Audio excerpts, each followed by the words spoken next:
E aí pessoal, tudo bom? Eu sou o Ralph Gomes, do canal Reativado, e hoje vamos bater um papo rápido aqui sobre a questão da espécie, a questão do sentido da realidade humana. Não é? Porque, se você for reparar, né, a espécie é o que manda, digamos assim. Né? A espécie é o grande foco da natureza. A espécie é o mais importante. O ser humano, do ponto de vista individual, não tem importância alguma. Né? Se você for olhar o ambiente natural, o mundo natural, todas as criaturas têm suma importância a partir do momento que preservem a espécie e que contribuam para essa preservação. Né? Mas a partir do momento que você olha cada indivíduo dentro da natureza, esse indivíduo não tem, digamos assim, importância alguma. O indivíduo isolado no esquema da natureza não tem importância alguma. Então o que aconteceu? Né? O que acontece é que a natureza ela é fria.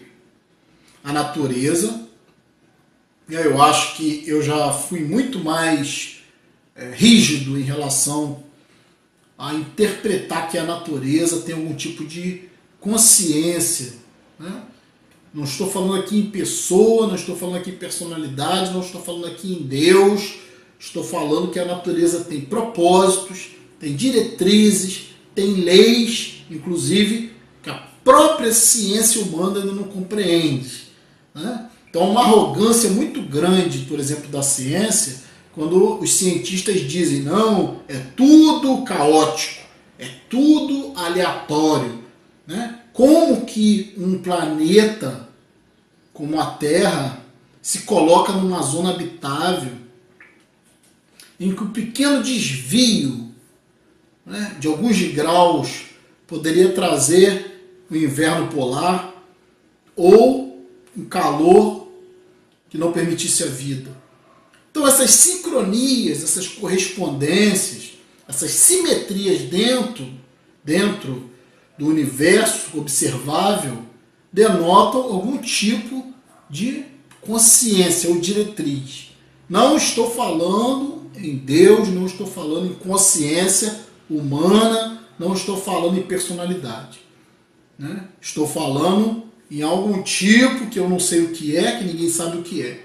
Mas parece haver diretrizes. Isso que eu estou falando, muitas pessoas vão interpretar, mas Rafa está começando a aceitar que exista deuses ou Deus, ou como agnóstico, alguma coisa incognoscível que esteja gerando na realidade. Meus amigos, sinto muito. A própria ciência de ponta hoje, né, se direciona em relação a isso. A ciência que diz que o universo é caótico, a ciência que diz que o universo é aleatório, a ciência que diz que nada faz sentido no universo, é uma ciência ultrapassada. As últimas observações, inclusive de cientistas que se dedicam à física quântica, indicam que talvez nosso universo possa ser até holográfico. Né? Nós podemos estar aqui vivenciando uma realidade totalmente ilusória. Porque quando você acha, né, você olha e observa todo mundo físico, com toda a sua organização, com toda a sua rigidez, com toda a sua aparência de realidade. Quando você olha para dentro do átomo, não existe nada. Existe algo como se fosse uma informação apenas. Né?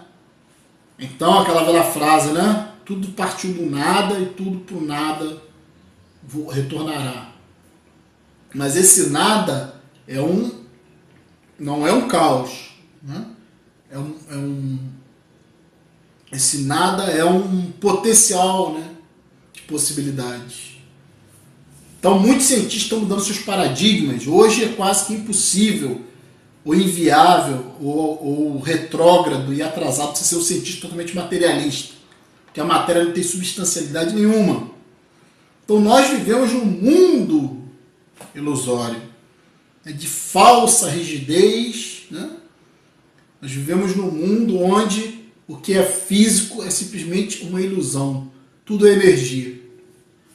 Então, observando a natureza, a gente observa que a natureza não privilegia o indivíduo. O indivíduo na natureza tem importância alguma, tanto na natureza animal como na natureza humana.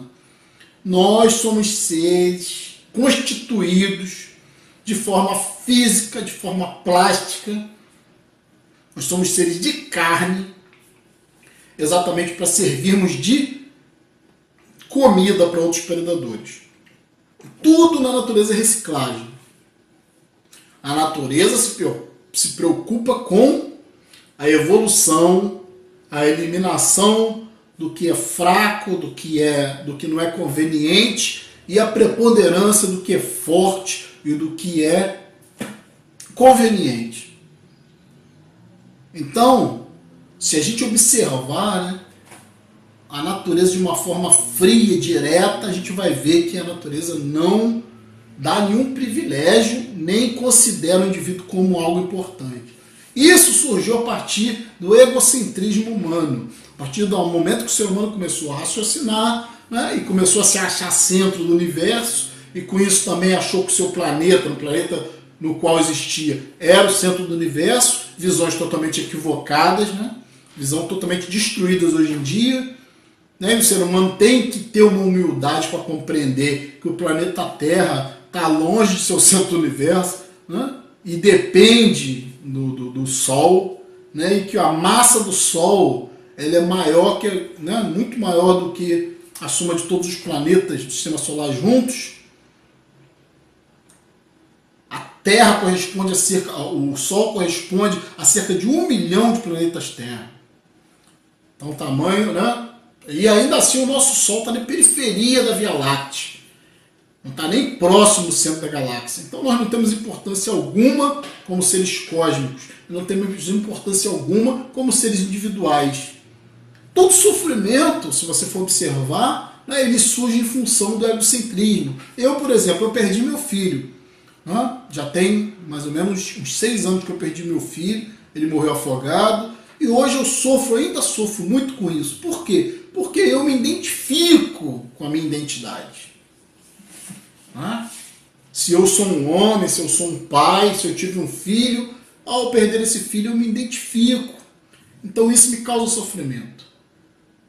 Agora, a partir do momento que eu não me identifico mais com esse indivíduo, com esse individualismo, com esse egocentrismo, a partir do momento que eu conseguir chegar a um ponto em que eu me identifico com a espécie e não com o indivíduo, eu me torno meio que eterno e imortal. Porque a espécie prevalece, os indivíduos somem. Os indivíduos estão sendo constantemente substituídos, reciclados. A espécie permanece. Se tem algo maior que o ser humano, é a espécie humana. Eu vou morrer daqui a 100, 200, 500 mil anos. A espécie, né, se não houver nenhum problema, se não houver nenhuma extinção, a espécie prevalecerá. Então, nesse aspecto, eu posso raciocinar que eu sou, né, sob um certo contexto eterno. Porque tudo no universo é energia. A energia não se destrói nem se cria. Apenas se transforma. Então a energia da minha consciência com certeza irá existir em outros seres. Que é uma energia. Assim como a eletricidade, né? Quando você liga um aparelho de som, ou você liga uma TV, ou você liga o seu carro, ou você liga, né, um barbeador elétrico, um computador, né? Esse computador parece ter uma personalidade, né? Parece ser algo. Né? Esse barbeador que você usa parece ser algo. Né? Esse carro, esse veículo que você usa também parece ter uma própria personalidade própria, parece ser algo distinto dos outros. Entretanto, uma vez que você desliga o computador, desliga o barbeador, né, desliga o carro, né, ou desliga a TV ou o rádio, eles morrem.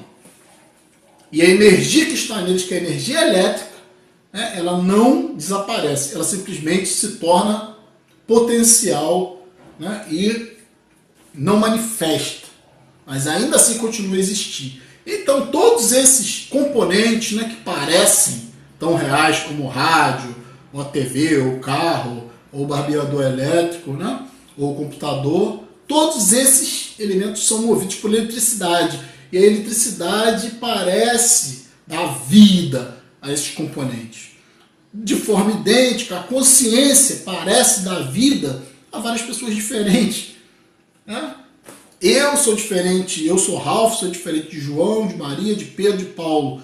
Só que ao se desligar Ralph, Pedro, Paulo, né, com o advento da morte, essa energia consciente se mantém latente ou não manifesta em outros níveis, porque nós sabemos que a energia não pode ser destruída. Só que Ralph, né, esse Ralph aqui, ou Pedro ou Paulo, você que está me assistindo, vão existir uma única vez, porque a personalidade é uma construção física. Depende de memória, depende de cultura, depende de aprendizado, depende de várias circunstâncias do meio, do ambiente, dos conceitos, dos preconceitos, dos fatores genéticos. Isso forma personalidade. Isso é físico. Uma vez que se desligue essa personalidade, como se desliga uma televisão ou um carro, essa personalidade ou essa aparente individualidade morre, né? E o que prevalece em outros níveis é a consciência, é a energia consciente, né? Que não tem nada a ver com pessoa, não tem nada a ver com uma pessoa em particular, com uma individualidade. Então esse é um papo que eu queria ter com vocês aqui, um papo rápido, porque o nosso canal aqui reativado, agora ele está mais aberto a novas ideias, né? A novas conjecturas, não estou afirmando nada, né? Eu gosto muito às vezes de devagar, mas cientificamente, de forma coerente, né, de fazer minhas especulações, meus pensamentos, porque afinal, né, como dizem, né, há muito mais entre o céu e a terra do que julga a nossa vã filosofia. Então nós estamos aqui para abrir terrenos de discussão. Então, vou deixar aí essa ideia, para que alguns pensem sobre isso.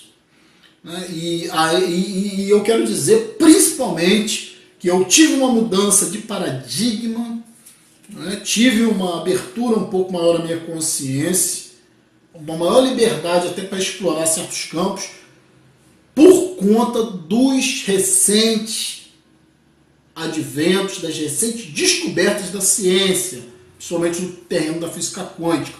Muitos cientistas estão considerando diversas possibilidades que não eram consideradas antes. A ideia de um universo construído, a ideia de um universo holográfico, a ideia de algo, não alguém, mas algo, mas até alguém, né? Porque, digamos assim, reportando a ideia de Matrix, de simulacro, de universo simulado, né? Nós podemos muito bem estar sendo controlados dentro de uma realidade neurointerativa. Isso não é nenhuma impossibilidade científica. Isso é assunto para muita discussão, é controverso, né? Mas nós temos também que observar que a ciência, muitos cientistas importantes estão tendo essa visão. A ciência está desvendando o átomo, desvendando as camadas subatômicas e chegando a certas conclusões que são assustadoras. Que pode sim haver algum tipo de controle consciente, pessoal ou não, agindo no nosso universo, né? Isso é hoje uma realidade científica, ainda conjectural, ainda, né, em termos de especulação, mas já temos alguns dados matemáticos que apontam para isso. O universo parece sim ser um holograma, partindo da superfície de algum buraco negro, onde dali estariam sendo projetadas as informações da nossa realidade. Quem estaria projetando essas informações? É um questionamento que eu deixo em aberto. Então, um abraço a todos, eu sou Ralph Gomes, reativado. Um abraço, amigos.